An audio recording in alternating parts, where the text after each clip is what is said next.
Guys, আমি প্রিয়া আর welcome to Priya's food blog. তো গাইজ, আমি এসেছি নিউ দীঘাতে আমার স্পেশাল মানুষের জন্য। আজকে আমার স্পেশাল মানুষের হ্যাপি বার্থডে। তো হ্যাপি বার্থডে স্পেশাল আজকে দিনে আমার স্পেশাল মানুষটা কি খাচ্ছে চল তোমাদের দেখাই। শিগগিরই আসুন। খুব একটা ভালো স্পেশাল খাবার মানে রয়েছে, এই দেখো একদম লোভনীয় খাবার যাকে বলে। মানে হান্ডি দেখে মানে আমি ওকে কি আর খাওয়াবো, আমি নিজেই খাওয়ার জন্য মানে পাগল হয়ে যেতে। তোমরা জানো আমি খেতে খুব ভালোবাসি। তো চলো আসো দেখো একবার। এই দেখো, চলো চিচিং ফক।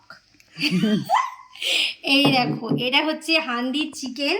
তো আমি তো গন্ধে একদম মানে পাগল হয়ে যাচ্ছি, এত সুন্দর একটা গন্ধ বেরিয়েছে এটা দিয়ে। দেখো এটা তো খাচ্ছে, এটা তো থাকছেই, সাথে বার্থডে স্পেশাল আর কি কি রয়েছে সেটা তো আমি তো আউট অফ স্টেশন, তো যে করেই হোক যেভাবেই হোক যেটুকুনি পেয়েছি ওইটাই থালি হবে। তো দেখাবো তোমাদের কি থালি। আর এই দেখো আমার সোনাটাকে একবার দেখো।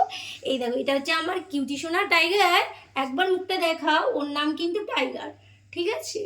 ঘুমাচ্ছে। তোমাদেরকে একটু দেখিয়ে দিই। এই দেখো এখানে কিন্তু বার্থডে কেক কাটিং হয়েছিল, আর এখানে আমি রেডি করেছি ডিনারটা। তো ডিনারে কি কি খাওয়া হচ্ছে চলো দেখে নাও।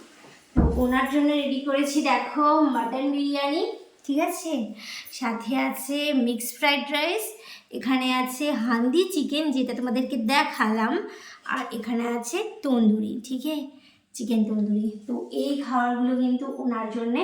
আমি আউট অফ স্টেশন আছি, তো সেক্ষেত্রে যেটুকুনি আমি পেরেছি সেইভাবে একটা থালি সেট করেছি। আর এই যে থালিটা দেখছো পুরো কাঁসার থালির সেটটা, এই গ্লাসটা, এটা কিন্তু আমি গিফট দিয়েছি। চলো ওনাকে ডাকি খাবারটা খেয়ে।